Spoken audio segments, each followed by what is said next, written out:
Right, that intro music kind of slapped though. Yeah, shout out to my YouTube friend Jay Lee for doing that for me. Jay, Uh, Lee, you did that. I was in here getting my whole life. Like the way you mean when she like hits. So, welcome y'all to Poly Side Eye. This is a live show, and we are going to talk about the debate last night between Kamala Harris and Donald Trump. Um, let's just get right into it. Also, feel free to comment or ask a question. I think I love doing the lives more so we can just interact and I don't have to edit, which is great. Now, Brandy J, I know that we want to talk about pop culture and what's going on. That was very funny, by the way. But this is the politics show, so we got to wait for Pop Rose to talk about that. yeah, I'm sorry, Brandy J. I'm like no help when it comes to like pop cultural mess. So Not at all. But I guess going right into it, what were your overall thoughts of the debate?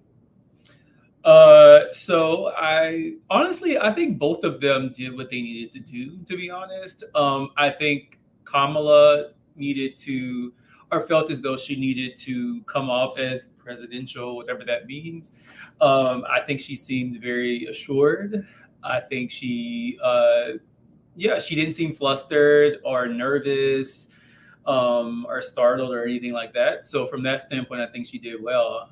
Now I keep seeing a lot of people say that Trump didn't do very well. I don't know if I necessarily agree because at this point you're not going to convince anybody. So like this isn't.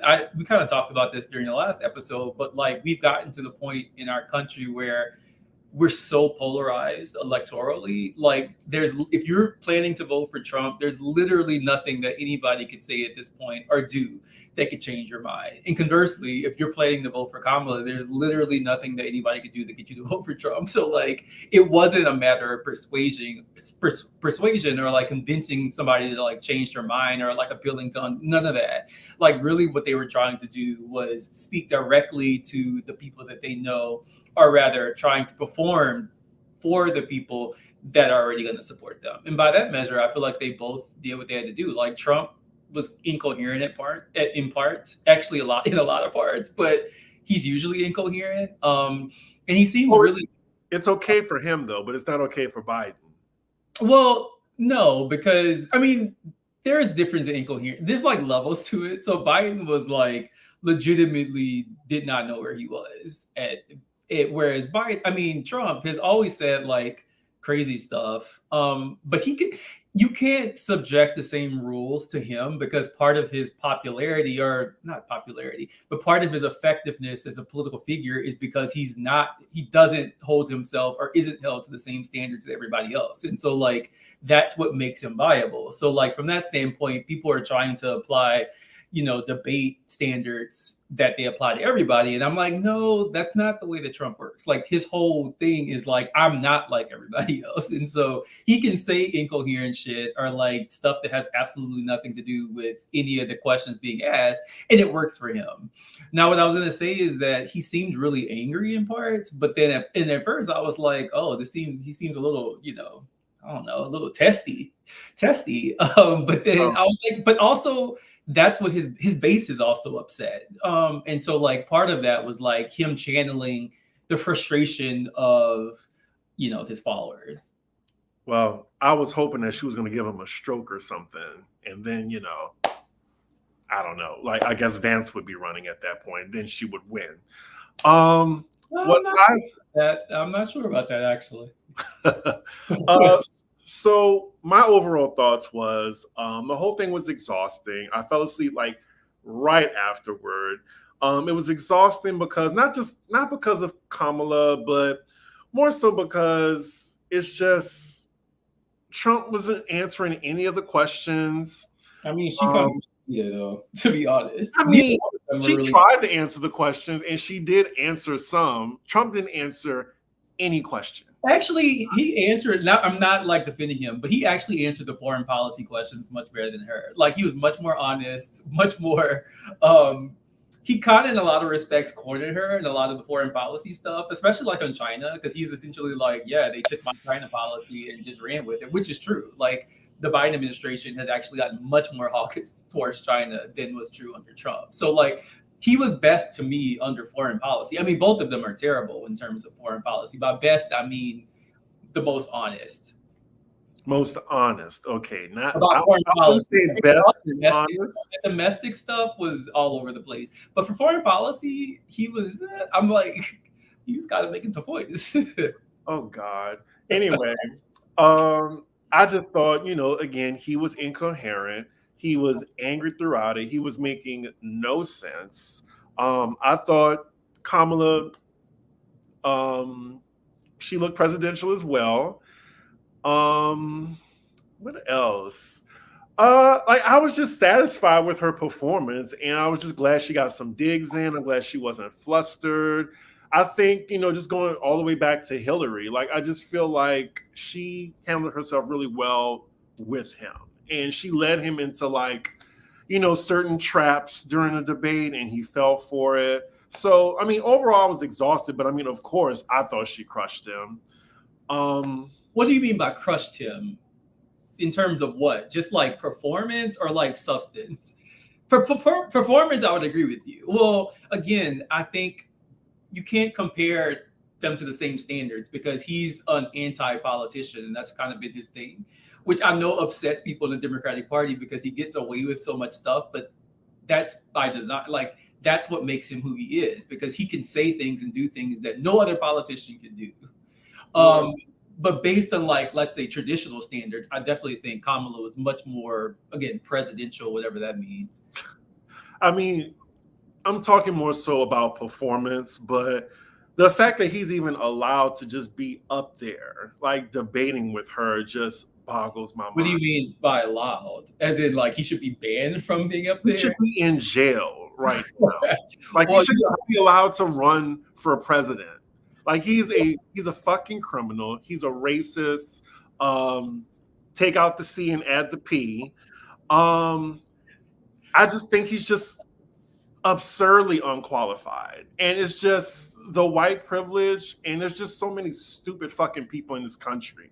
Like, there should not be any undecided voters. Like, if you're undecided, you're fucking stupid. I don't care who you are at this point. I don't think somebody's undecided, though. I don't think it's about undecided. To me, it's like, as I've said before, like it's not about like deciding between two candidates. It's really deciding between whether to participate at all, which I think is actually a very legitimate position to take. I'm not saying I agree with it. I'm not saying I support it or I endorse it, but like I can totally understand why somebody could watch what happened last night and say I don't want any parts of it. Well, no.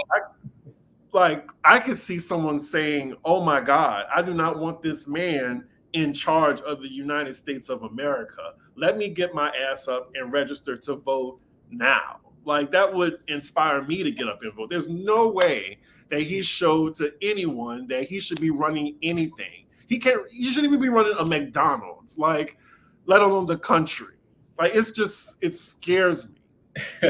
Well, again, I'm not saying I think someone should vote for him. I can totally understand why people would vote for him. Again, that's not before people attack me, I'm not condoning it. I'm saying I could from the standpoint of like thinking about it from like a political and a sociological standpoint, I can totally understand why somebody would vote for him. Because they're fucking idiots. No, I don't think so. Actually, I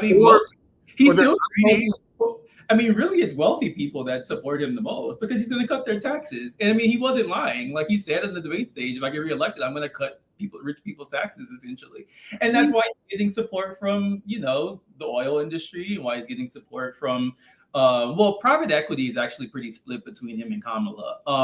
And so there was one point in the debate where she like cited Goldman Sachs as like an endorsement of her policies. And I'm like, I don't know if that's the flex you think it is, but what else? Yeah, he's only running so he won't go to jail. That's what I think. And just to put it in perspective, this man has ran for president 3 times. We're on the 3rd time. I'm tired. Like, I don't want to have to worry about, I don't know.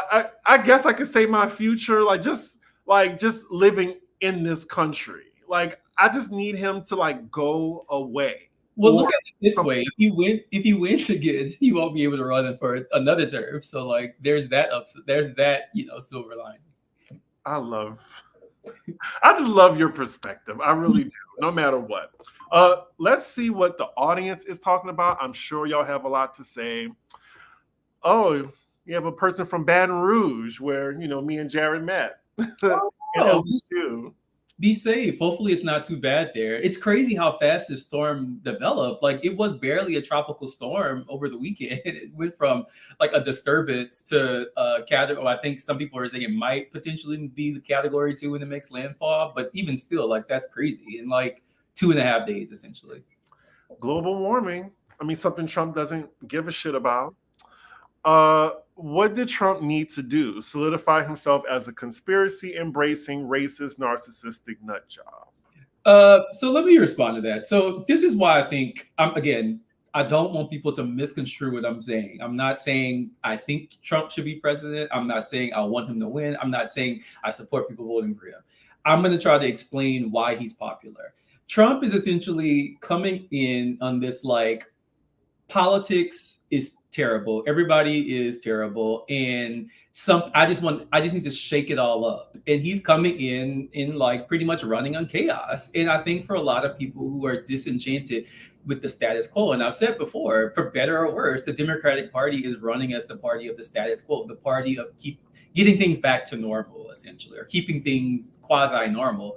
But I've tweeted about this. Like, that to me is a very uninspiring way to go about running a campaign, because if you look at most polling, most people don't want things to be normal. Most people don't want things to now. It's kind of paradoxical because people say they want things to change significantly, but then when you actually like try to change things, people like react in like usually the negative ways. So like there is this kind of paradoxical position in which people say they want like transformative change, even if that means completely upending the system by electing a reality TV show star.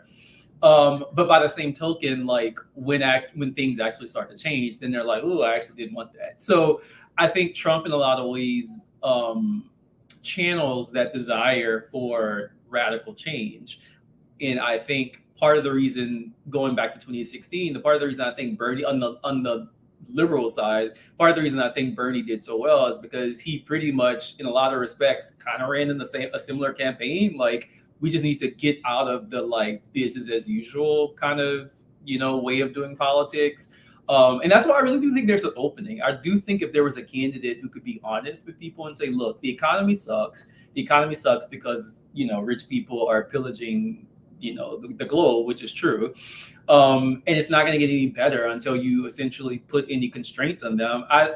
Republican or Democrat, I think they would win overwhelmingly. So I think part of that's what's going on. And I think there's also like the there is something to like the PC/woke culture. There is stuff to that, but it's really hard to like talk about it in a reasonable way because everybody gets so upset about everything anytime you try to think about this from a critical standpoint.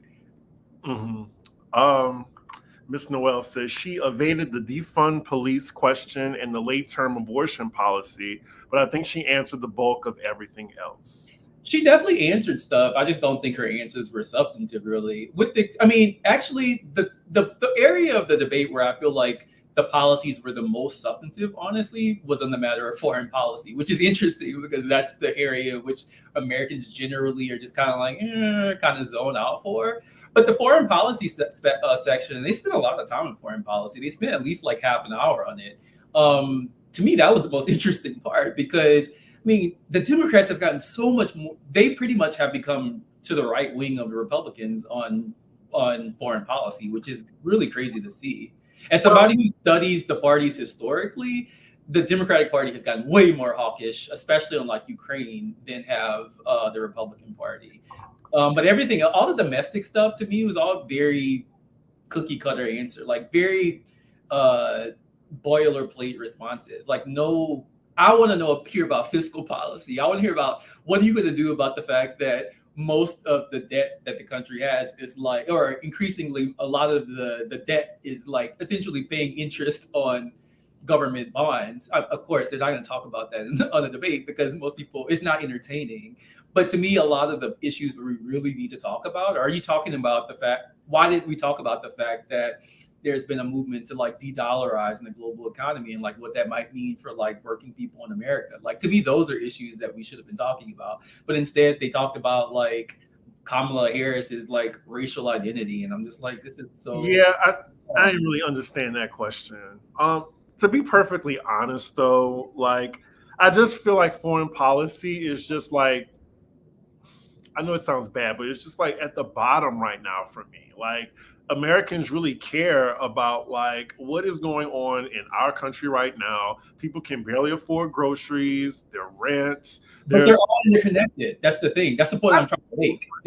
I've tried to, maybe we should do an episode where I try to explain why you should care about foreign policy, because it's not disconnected. Now, the way that the media and the way that the State Department and the way that, you know, elites talk about foreign policy, they talk about it as though it's like abstract thing, like that has nothing to do with like inflation or anything like that. But actually there are direct, not even like distant connections. There's like direct connections between what's going on in Ukraine and, for instance, why inflation has been like these things are connected. It's not. And so like, that's what I've been saying. Like if there were a candidate who could like thread that needle, I think that they could win, but like they probably wouldn't get any airtime because foreign policy, we don't like, elites don't of either party don't want regular people to think of foreign policy as something that affects them. And what I'm saying is like, these are issues to me that are, you can't talk about the cost of food, you can't talk about all of inflation, all of that without thinking about it from like a global perspective, because we have a global economy. Like nations don't control, like really no nation has complete sovereignty over their economy anymore. It's all interconnected. And so like, I wish somebody, I don't care who it is, but I wish somebody would try to like thread that needle. It probably has to be you at this point. No, I'm not cut out for politics. That's not America. I couldn't do politics in America. People are too anti-intellectual. It's too much spectacle. The media is awful because it's all controlled by a corporation. So like if I tried to say any of the things I'm saying right now, they would cut my mic. And so like it's not worth it. Somebody else has to do it, not me though. I just would like to say we almost have 100 people in the room today. That is like the highest we've had on Poli Side. This is like almost like a Housewives review for me. So make sure you like the video if you like what you're seeing, as you know, especially share as well. I'm going to read a few more until you know. There's some really good questions in here, so let me shut up and like try to answer some of these. Okay. Yes, we officially have over 100 people in the room. Like the video, please. Trump was up there lying. Fact checked him. No way, Jared. No, I'm not disputing. I'm not saying that he was saying that. I'm just saying like he ate one thing, not really ate. I'm not, because I don't agree with his foreign policy, but he was clearer on foreign policy than Kamala was. That's all I said. Yes, everything else was all over the place, incoherent for sure. How do y'all feel about the professor who predicted Kamala to win? The guy who's apparently successfully picked the last 10 elections. As I've said before, if she won, I wouldn't be surprised. I wouldn't be surprised if she lost either. Because the margins are so thin. I've said that before. A relief for me if she won. That's all. But is a debate the best platform to fully flesh out policies? Is there enough time in 90 minutes? So this is a really good question. So I do have a book recommendation. It's called Amusing Ourselves to Death. So the book was written in the mid 80s, and essentially what the author argued, I think his last name was Postman, but I could be wrong about that. But anyway, it came out in the mid 80s, and it was essentially a critique of broadcast media. And what he argued was that the medium of television actually is not suited for substantive conversation. And it really has profound implications for politics because, as we've known, I study, one of the things I study is democratic theory. So we read like Tocqueville and stuff in my philosophy class. And one thing almost every democratic theorist says is that really you can only have a democracy if you have like a robust public comment. In other words, you need to have a place for people to be able to have like rational exchange over ideas and like hear different perspectives and do it in a way that actually allows you to, engage in some type of substantive back and forth. We don't have that in the United States. It's all mediated, hence the term media. It's mediated through corporate run broadcast stations. And so like they don't really care about like talking about these policies. All they care about is ratings. I said at the beginning of the debate, I felt like I was watching the beginning of a WWF match because they were like, this is the most important showdown of the election cycle. And I'm like, what the fuck? Like, this is like, why are we framing it this way? But so anyway, the point he makes in the book is like, the news isn't about substance, it's just about entertaining. So he says that as Americans, we have allowed ourselves to just become so caught in the spectacle instead, and not even requiring of ourselves to think about these things substantively. And there's just no appetite for it. I mean, I don't completely blame people. Like, part of what happens under capitalism is most of our brain power is spent through our employers. So when we sell our labor, we also sell our brain cells in a lot of respects. And so when you're done laboring all day, you don't have the brain power to like stop and really think critically. And so like you fall for the spectacle, not because you want to, but because you literally do not have the mental capacity to think about these things. Jared talks about politics as a spectacle. Could you discuss how Trump plays into this by being comedic and acting crazy and obtuse, and that's why it works? Yeah, I think that's absolutely right. I mean, we often forget Trump is a mastermind of the media. Like, not only, but he even came into prominence during the 80s. And the 80s were really, the 80s and really early 90s were kind of I would say the kind of the watershed moment in television for a whole host of reasons. One, you had the Telecommunications Act that was passed under Clinton. That's when we really started to see the explosion of cable television.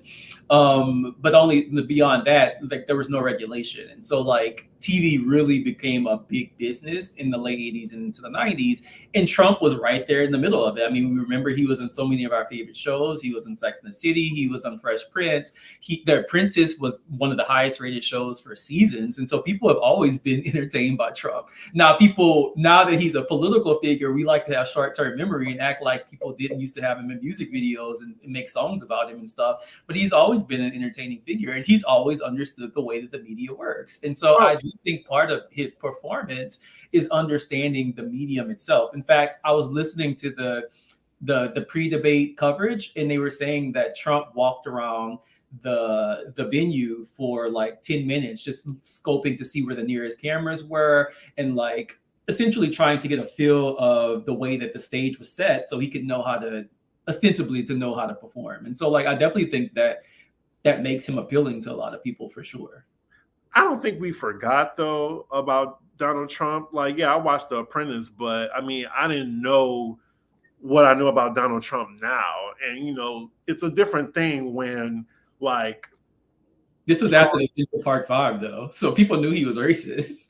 We just didn't care. Well, people didn't care. I wasn't old enough to be conscious of it, but like I don't think I was conscious of it either. But people were. I have receipts, and so like I think it's interesting when Hillary Clinton tries to call him an existential threat when they have all these pictures of her skinning and grinning with him in like the early 2000s, not even in like the 90s. So like y'all knew who this man was. It just was when he entered the political realm and upset, and I'm going to answer this next question, this question about political elites, when he upset the typical structure of like the way that the system was set up, I think that's when you start to see this overwhelming kind of like retaliation against him. Well, this is how I actually feel. Like, why does she have to be substantive when she's debating a lunatic? It's such a double standard. I totally agree. Should be substantive. I think they both should be substantive. I don't think but to me, my answer, I've never been if you can't beat them, join them person. So like, yes, I think both of them need to be held to account. Does Trump lie more than she does? Yes. But does she lie? Yes. So I'm like, again, it's not both sidesing it. What I'm saying is we should demand more. All of us should demand more of any candidate running for president, irrespective of who it is. Trump stood up there and lied about almost everything. No one should have anything positive to say about a convicted felon who is allowed to walk around free campaigning for president. I agree. When you say political elites, who is in that class? All of Congress, the president, governors? This is a good question. So there's a really another book recommendation. So there's a really good book that came out in the 50s or maybe early 60s, late 50s called The Power Elite by a sociologist called C. Wright Mills. And so when I think of political elites, I think of who are the people who are setting macroeconomic policy. So in this case, I would say the members of the Federal Reserve Board. I would say the high-ranking members of the State Department. So the National Security Team. I would say the CEOs of some of the top global corporations, so your Mark Zuckerbergs, your so forth. The president, honestly, I mean, this should be apparent to anybody. Like, we really don't have a president running anything right now. I mean, Joe Biden is pretty much down to his last brain cell, and Kamala Harris is campaigning, and so like that just goes to show how pretty much you don't need their figureheads. I mean, so really the people running the country, in my opinion, are who C. Wright Mills calls the power elite. These are the people I've said before, the higher ranking corporate officials, the Joint Chiefs of Staff, the State Department.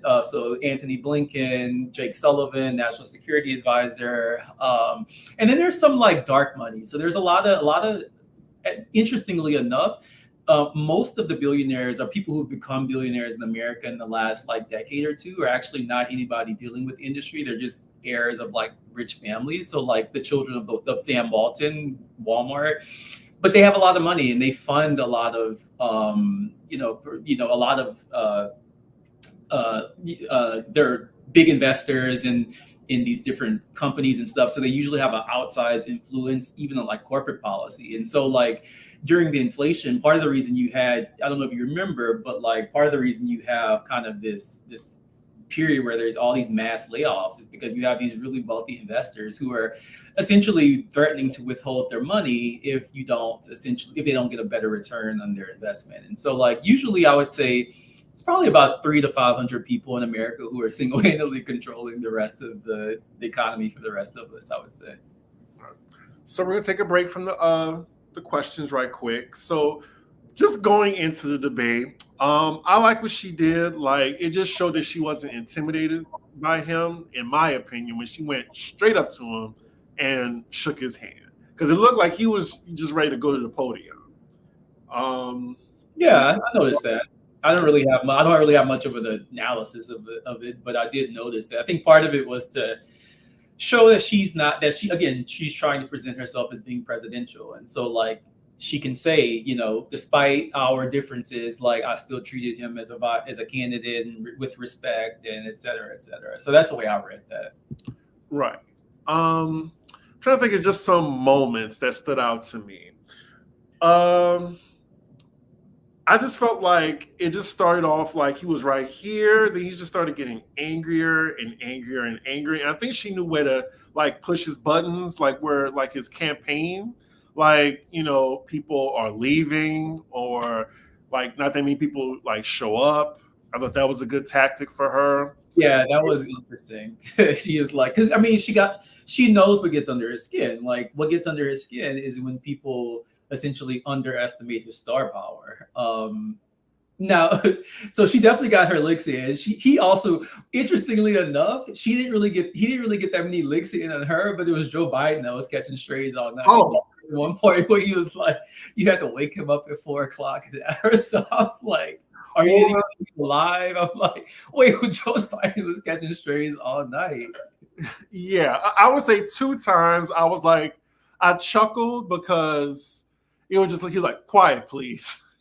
I was like, sir, who are you talking to? And then the other one, like, Joe Biden doesn't even know if he's alive right now. Like, I'm sorry, he ate that one thing. Like, I screamed a little bit, but so he's not as funny as he's not as good as he used to be.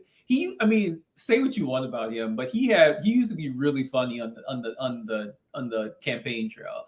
He doesn't quite stick the landing as much, but when he sticks the landing, he still sticks the landing. Oh, but she ended him like with the you were fired by 81 million people and he's still trying to cope with that. That was Housewives level. I want to know the gay that wrote that for her. Also, about the foreign policy and how he's like cozying up with Putin and he'll be eating for lunch. Like, that was really good. And then let's just talk about the quotes. Like, I was posting on Twitter the transgender operations on illegal aliens in prisons. It's just like you're combining a whole bunch of different like policies, like just like a word salad. And then the infamous, like they're eating the dogs, they're eating the cats, um, they're eating the pets of the people that live there. I was like, cut the cameras, please, because what is going on? Like, what? And people want this person running a country, being in charge of the budget, signing bills, Well, making decisions. I think it's less. So of his supporters, this is the way I would look at the breakdown. So he's still going to get like probably about 80 million votes because again, we've gotten so partisan and so polarized as a country. If for most people who identify as Democrats, there's literally nothing. It doesn't matter who's at the top of the ticket. There's literally nothing you can do to get them to vote for a Republican candidate. And it's the same is true on the other side. That's been true for decades now. We used to have a point at which, people would actually change their mind from election to election. New York voted for Ronald Reagan 2 elections, and then they voted for Bill Clinton, and they voted for, they would actually be, flip-flopping between the two major parties. But now everybody is so polarized and so partisan about everything. Now, the Democrats will say, well, yeah, it's because the Republican Party is so crazy. Like they've gotten so racist. And there is something to that. But I think people also, again, forget that because the way that partisanship has been structured, it's not about issues as much. It's more so about like who people are. And so like people look at who they believe they are. And then try to align themselves with one of the two parties. And so if you have one party, again, the Republican Party, that essentially was like, well, we're for, normal Americans, and which is a dog whistle for white, then you're going to get, the white identity politics type stuff. Whereas if you have another party that is about, we want to be a space for Black and brown people and women. And so, again, I'm not saying people should feel. I'm not trying to take a position on one way or the other. I'm just trying to describe the way the parties are structured. And so, like, of the people who are Republicans, 80% of them are going to vote for Donald Trump because he has an R next to his name. I would say there's probably maybe a 15% of them who just legitimately love the person. But then also like a good bit of that, I don't know the exact percentage, obviously, but like some people are just like anti-Democratic Party. So I think part of this is less people voting for Trump and more so voting against the Democratic Party, and vice versa. Mm-hmm.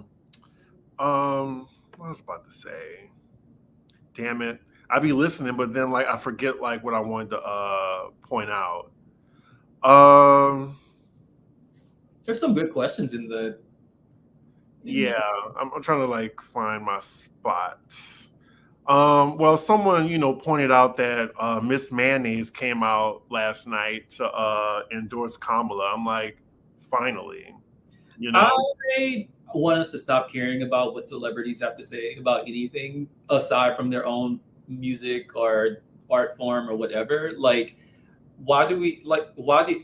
again, I've gotten to this with like, not gotten into it, but like I've debated this with other people, and they're like, well, they have platforms. I'm like, yes, and that's the problem. Stop giving celebrities platforms. well, that's not going to stop. Well, but part of it is it's self-fulfilling. So like if we keep making it important, it's gonna be important. So like we have to have the recognition to stop making. Why should we care about what Taylor Swift has to say about anything? Like outside her own music. Well, here's the thing. This is what my point was. I forgot, but I remember now. I was talking about like just how polarizing politics has gotten. Like, I don't remember this happening until Obama left, and then it was Hillary versus Donald Trump. After that, it was just like a huge divide, like such a big divide. I'm so glad that like while I was in college, they didn't have this because we went to LSU, and there would just be people I wouldn't want to be around. Like if I heard them saying they would vote for Trump because it's just what he represents and his values. So it's like, even if you're voting for him for, bigger tax breaks, or you're rich or you're white, and you don't happen to be, racist or homophobic, you still like voting for that. And that's why I can't be friends with someone who is voting for Donald Trump. So my Because thing is, so again, let me put my political philosopher hat on. So Tocqueville would say, well, that's why you need to have rational discourse and actually understand their position. Like, obviously, you don't agree with their position, but they didn't just wake up and just have this position out of thin air. So there's something that has led them to believe that for whatever reason, that Donald Trump can best represent their political interests. And so Tocqueville would say, well, under in a democracy, what you need to do is have a public commons and actually have a rational exchange over ideas. But we don't have that. Everything is mediated through social media where everybody's angry all the time. And the corporate owned media, which has there's another third book recommendation for today, which is, I think it's called, what is it called? Anger Inc. I think I can't remember the exact. It's by Matt Taibbi. Anyway, the art, he does a really good kind of analysis of the way that media purposely covers certain issues to get people like essentially to do what we're doing, like to get people angry and riled up at each other. If you look at most polling data, most Americans agree on like 80% of even like issues that like abortion, like 80% of Americans or last maybe like 70 some percent of Americans actually want at least some type of abortion rights for women. But the way that the media discusses it makes it seem like that's not true. Same with gun control. Even on like marriage equality, like that's not nearly as good. Like there are all these issues that seem like they are literally splitting the nation apart, or partially, not partially, mainly driven by the media environment because it's so much more profitable. And this isn't even conspiratorial. Like you can go look at the like the business model of like these companies. Like they know that like it's much more ratings go up when people are angry. When people are not angry, ratings tend to go down. So like MSNBC, their ratings skyrocketed during Trump, and then during when Biden became president, they kind of fell and then plateaued for a bit. And so anger is big business, and so I want us to be aware of that. And again, like in a democracy, like you're supposed to be able to have rational back and forth. But what happens is we feel like there's just some things that we cannot discuss under anything, under any circumstances. And I think that's a fundamentally misguided position to hold. It's also very anti-democratic. And so I think really what we need to do is like have a public comments. Well, I think I agree with this comment because it's just like I can't have a rational conversation with someone that is a bigot, racist, homophobic, or whatever. I don't want to have a conversation with them about Well, that. that's what I'm saying. Like you are, so honestly, I think Trump is like, I really just want him to go away because in a lot of respects, I think he is sucking up so much of the air out of our society because there's so many issues where we do need to have like rational discourse, but because people think of him as just being like so outside of the fray, we can't discuss any of that. And so like the thing, this is how I really knew we jumped the shark. I saw somebody on Twitter the other day being like, I really wish we could get, Bush back. And I'm like, okay, wait. I'm old enough to remember how terrible George W. Bush was and how I terrible. mean, I'm from New Orleans. I hate him. And people, we have no historical memory. That really bothers me so much. But yeah, it's just like I really want him to go away so we can actually. I don't know if we talk about people. I don't really think people want to do them. I don't. This is gonna be this is my hot take for the day. I don't actually think people want democracy because democracy entails work. It entails extending trust to people that you don't know. It entails giving people the benefit of doubt. It entails patience. It entails being okay with disagreement, even if you feel like the stakes are high. Again, that's why Tocqueville has always said you really need a public commons to hash these things out, which we don't have. Which is why I think we've gotten to this point where people support authoritarian regimes. And the Democratic Party is authoritarian too, not as bad as the Republican, but they're still authoritarian. And by what I mean by that is rather than doing the hard work of democracy, we'd rather just punish people when we feel like they are threatening. And I'm like, or when they feel like we disagree with them. And I'm like, that's not how democracy works. Well, I don't know. I just the difference with George Bush and Mitt Romney, etc. I mean, yeah, I couldn't stand them, but there was just some civility or whatever.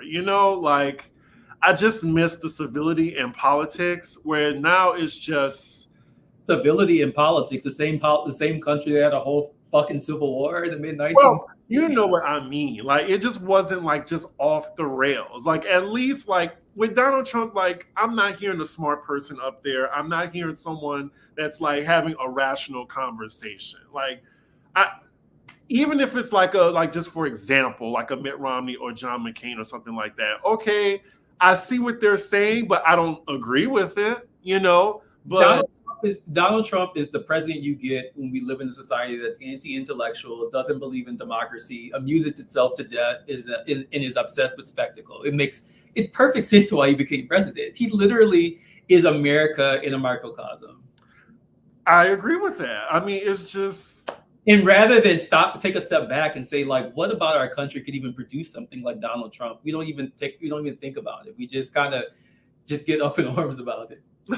LSU alumni here too, also librarian. So I love your book recommendations and wish I could compile them on a website. Oh, maybe I should start doing that, like having a running list or something. You should. Do you see any questions that you want to answer? God, it was moving too fast. Yeah, I mean, I love the participation, y'all. I appreciate it, and I love that. Someone asked, "Punish them how?" I usually censoring. Like I'm anti-censorship under pretty much any circumstance. But the way in which people jump on censorship so quickly is really, really troubling to me. Mm-hmm. Maybe we just can't have a democracy. Maybe we've gotten to the point where, capitalism, we've gotten so really what's driving all of this is the inequality. It's really, that's the thing that has people so angry. And until we do anything about the inequality, this is like true, like every democratic theorist has talked about this, that the more unequal society gets, the more unstable it gets. This has been true for going all the way back to like Athenian society. And we don't even talk about it. Like I was tweeting yesterday, I was like, so are we going to talk about the fact that billionaires pretty much doubled their wealth in like 4 years because the Federal Reserve and other central banks literally just printed money and gave it directly to billionaires while the rest of us had to, suffer an inflation? Like, are we going to talk about that? But none of these things are going to get talked about in the media. At least not that I can talk about them here because only like 75 people watch our show. But like, I couldn't have a real platform. Shade. Oh my God. I just want people to stop attacking each other, and take a step back and think about this from a historical standpoint, and think about it from a more political standpoint, not like all of the spectacle, like the actual like substantive questions.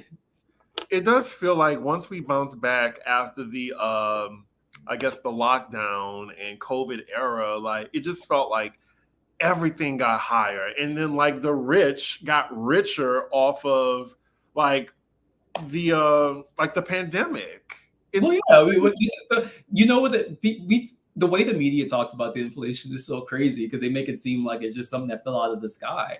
There was a whole plan about this. Like if you go read McKinsey, so McKinsey is a big consulting firm. They had a report that came out like the summer, maybe spring of 2020, and they were like, it was called revenue recovery. So they were like, oh, all these people got all these stimmies and stuff. So like, this is the perfect time to just like raise prices because people have too much purchasing power. The inflation, that's why the inflation wasn't an accident. Like it was strategic because you had people with a lot of money to spend. And you did have some legitimate like questions about supply. And so like, how do you get people to stop, buying things or to stop spending money? Well, you essentially devalue their money. That's all inflation is. All inflation means is your dollar can buy less than it used to be able to. And that wasn't by accident. Like this was, part of it was they understood that to keep capitalism going, you had to essentially get working people. And also like, there was a point in which, because of the lockdowns, you had, a lot of businesses that really did need a lot of labor. And because there was a scarcity of labor, you had the potential for people making more demands for higher wages. And so the Federal Reserve said another reason we need the inflation is because people are demanding too much in wages. And so like with the inflation, like that essentially will suppress their wage. And then they'll just have to keep working harder. They won't have time to like demand for it higher. And all of this is discussed publicly. You can go on the Federal Reserve. I used to read the Federal Reserve meeting minutes, and this was all publicly available. You're just not going to hear it on MSNBC or NBC because they're controlled by billionaires. So, but they give the game away all the time. At the last G7 meeting, BlackRock was like, "Yeah, we need to essentially privatize nursing homes. We need to privatize pretty much anything that hasn't been privatized so we can make more money." Like they're very open about these things, but we rather just like be mad because I don't know, some celebrity said something stupid. Do you think the Republican Party will ever recover from Trumpism, or has that philosophy of politics embedded itself in the party? So I think the Republican Party will do okay. They'll probably be so at the national level.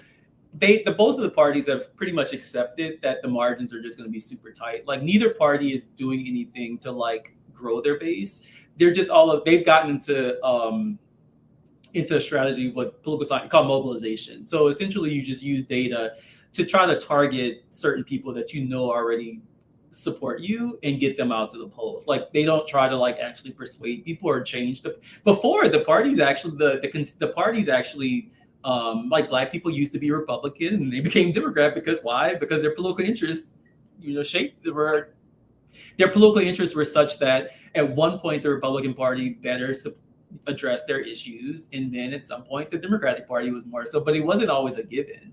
It wasn't really until after the Civil Rights Act where you started to get the parties that were locked in, especially over once the parties accepted that they were going to be in agreement over foreign policy and capitalism. What ended up happening was that you then had nothing really else to fight over besides race and abortion. So like for the last 40 years or so, those two issues have been accepted between the two parties. It's like, we're not really going to do anything about these two things because that's the way that we could maintain our allegiances. I think he's saying because in democracy, you have to trust people you disagree with, but people want to punish people they disagree with on both sides. Yeah, that's exactly right. Like you have to be willing to, again, part of it to disagree with somebody, you have to trust them. Like we've all had family members where we disagree with them. They've all said some stuff that we, grimace at, but like we don't stop talking to them. Why? Because we have kinship. Kinship is just a way in which we foster trust. And so it really becomes hard to have a democracy when we don't know each other. And not only that, but we have a set of assumptions about who people are based on what they look like, based on how they present themselves, based on the way that media representations would make us believe they are. But again, we know from personal experience that it's much. How many times has one of our has a friend or a family member said something we're like, oh, I don't quite. I mean, sure, if they said something that was threatening or like whatever, like you might question whether your relationship with them. But by and large, you just kind of whatever, like we're just not gonna bring that up. Oh, just kind of shrug it off. And what I'm saying is like democracy requires that same amount of patience that we give to our kinship, essentially. But and this is a question that democratic theorists have also always asked: like, how do you have a society in which kinship isn't as important as it used to be in terms of like politics? And so we're in this country with 340 million people. We don't know our neighbors. We live in buildings with people we don't know. We see people we'll probably never see ever again. But yet, to have democracy, we're being asked to trust them to some degree. Not easy. My philosophy class, by the way. Going back to the debate, how did you think the moderators did? I think some people were saying they were biased. Biased against Trump.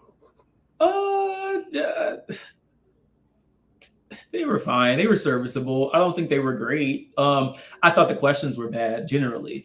The questions were designed essentially to get them to do what they did. The candidates to do what they did essentially, which was to go at each other. The questions weren't designed in such a way to foster any type of like critical insights or anything. So I mean, they were moderators for what was a dog and pony show. So like whatever. Because I remember, didn't you say you were on a debate team before? Yeah, when I was in high school. It makes sense. Yeah, I also don't really get angry when I when I argue with people. So Well, like, to be fair, you've never been angry. So, yeah, yeah. that's really not my thing. Like, I mean, I'll leave that up to other people. So Yeah, our friends and me included get angry for Jared because Jared does not get angry. I've What's always been. So when I was in my freshman year of high school, I got most courteous because people said I was always so nice to them, and I was just like, yeah, like even if I don't like what you say, like you could still be a decent person. Like I don't. we grew up very different, sir. I mean, not everybody was Daria, you know. um, let's see. What else stood out on the debate to you? Like anything else? Like you wanted to talk about? I would love to do. Oh, before I answer that, so TW asked, "Can I do a future episode about class? What specifically about class do you want me to discuss?" I would love to. I mean, I write about political economy, so I would Well, love to discuss this. We had a whole episode about socialism, but I don't think the people are ready for that one yet. So, yeah, yeah. maybe. Is there anything specifically that you would like to know about class? Well, someone also mentioned in the questions. Sorry, I didn't highlight it, but they were talking about how everyone just focuses on the middle class and how come they don't address the working class as much, or do they? Uh, so I don't really. Those terms are so like ambiguous. Like the reason they use middle class is because we America has a weird history in which we're a class society, but the way that we essentially you can't talk about it because the whole idea of America, it has this idea where anybody can improve their living standards. Like like how you're born doesn't necessarily like predict or like limit what you can achieve. And for as much as we like rat at America, like that ideal was in a lot of ways very radical. Like we had not had any other societies prior to America being born that even espouse these ideals. Now we can talk about the way in which this is a farce, but that ideal is so powerful to where we don't even have a language to really talk, to like really think about this from like a critical standpoint. Like literally, there 30 people in the United States own like 80% of the wealth of the country. It's like absurd. But we don't even like it's just not even talked about. And so but I don't blame people for that because I think somebody mentioned it. It's just like we don't learn any of this stuff. So how would you know? And I think in America, it's just really hard to talk about class because we just don't have a language to talk about it. Whereas we have a language to talk about race, we have a language to talk about gender, we have a language to talk about immigration. We don't have a language to talk about class because it's systematically like pushed from view. Like we know people are poor, we know poverty exists, we know people are rich, we know inequality exists. But like we always find reasons to explain it away. Oh, like people didn't work hard enough, like oh, whatever. Like whatever. It's just like we just don't have a language to talk about it. Can you all do an episode on the conversation around reparations and highlight what just recently happened in California? Or if not, an episode, just a conversation in the upcoming Poli Sci-Eye? Yeah, sure. Like, so I can reparations is interesting. So I've actually been writing a paper about reparations, or kind of thinking about it in the context of like the recent, kind of the recent conversations about it. And I I understand the sentiment, but I think that there needs to be a deeper understanding of the role that finance would play in this whole ordeal. Because my whole thing is if like we're gonna keep J.P. Morgan and Goldman Sachs, but try to get reparations, I don't know if we. I don't think Black people would want that, and so I could do an episode explaining that if people are interested in it. I didn't think that was something people would be interested in, but sure. I just feel like we as Americans don't have a good class analysis. And for some reason, people who are working class poor think they're middle or upper class. Well, that's what I was saying earlier. It's very aspirational. And it's also like nobody wants to be poor. Like nobody wants to recognize that they're poor. And so like so part of it is like, well, I have to be positive about it because my objective condition is so bad. And so like I'm not gonna dwell on it. So America also has a very so Max Weber wrote this book called like The Protestant Ethic and the Spirit of Capitalism. He talks about the way that this kind of like, Protestant, work hard and this kind of ethos has like fused with capitalism. And so that's how you get like bootstrap ideology. Like if we just work hard and lift ourselves up, like we'll be fine. That's been around for centuries. You're not going to get rid of that. Like it is, I hate to use this metaphor because I hate metaphors and I hate when people say this metaphors, especially, but I'm gonna use it right now. That is baked into the DNA of America. Like that is the way from the time we come out of the womb, we're like, work hard. That's how you get ahead in life. And that's not a bad thing. I'm not saying that you shouldn't aspire to improve your material conditions, but like it's you can't just be like it's a lie, because you have to, then what? Like if it's a lie, then what? Then what? Then what? Like it's just like, okay. You want to know what's the name of the book again? Which one? I recommended like we said about 4 books this episode. What was the last book you just said? It's called The Protestant Ethic and the Spirit of Capitalism by Max Weber. What? Max Weber, Weber. He's a German sociologist from the late 19th, early 20th century. Yeah, I remember I text you because Trump called Kamala a Marxist. And I just remember like someone tried to call you that in the comments. I mean, sure, okay, like that's a good thing. I wish Kamala was a Marxist. Oh goodness.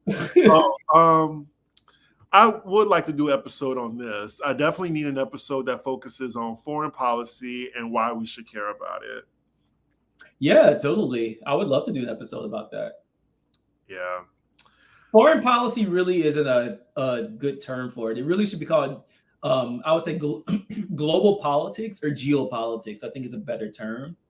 Because when we hear foreign policy, because we live in America and we've been at war like forever, like people automatically associate foreign policy with like war. And I'm like, that's one piece of foreign policy, but like there's also economic policy, there's trade policy, immigration policy, all of that should really be bundled into foreign policy. Even if it's a Google Doc, we need that book list, Jared. I mean, I think you would love to do that. So, I mean, you have some time, if you want to do that for everyone. Yeah, sure. I will make a running list. I'll try to go and collect all the things I've recommended at some point. I'll do this last comment. America is trying to balance class mobility as the American dream and the reality of the more rigid class structure. How often do you really see people move up from the class they were born in? It's actually very rare in America. So honestly, with the exception of like a few decades, another really good book about this called The Great Exception by historian Jefferson Coley. And what he argues is that we look at the mid 20th century as like an example of like what America can be, but really that's an exception. Like that's been pretty much the only period in time where we've had like real, like a true, like widespread middle class. Like there were moments in the 19th century, but we had, enslavement and like, other really big caveats to that. And even in the mid 20th century, you still had, Jim Crow in the South. And so like even the one period in which there was at least a reasonable, that's why the racial wealth gap is so wide, because like the one period in which there was some degree of like, broad wealth generation, most Black people were barred from participating in it. So it kind of sucks for Black people because there was like 3 decades when things in America were actually kind of good, except for us.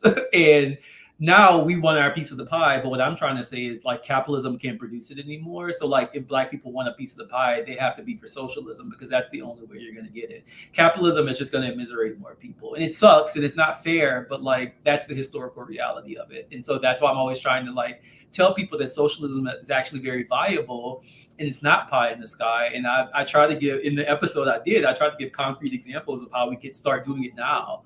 But we've just been so propagandized to just think of it as a boogeyman. But socialism is the only thing that's going to improve the lives of most Black people and even most white people at this point too. So when you said that, it made me think of Ayanla. Does that sound like something you want? Well, let me tell you, you'll never get it.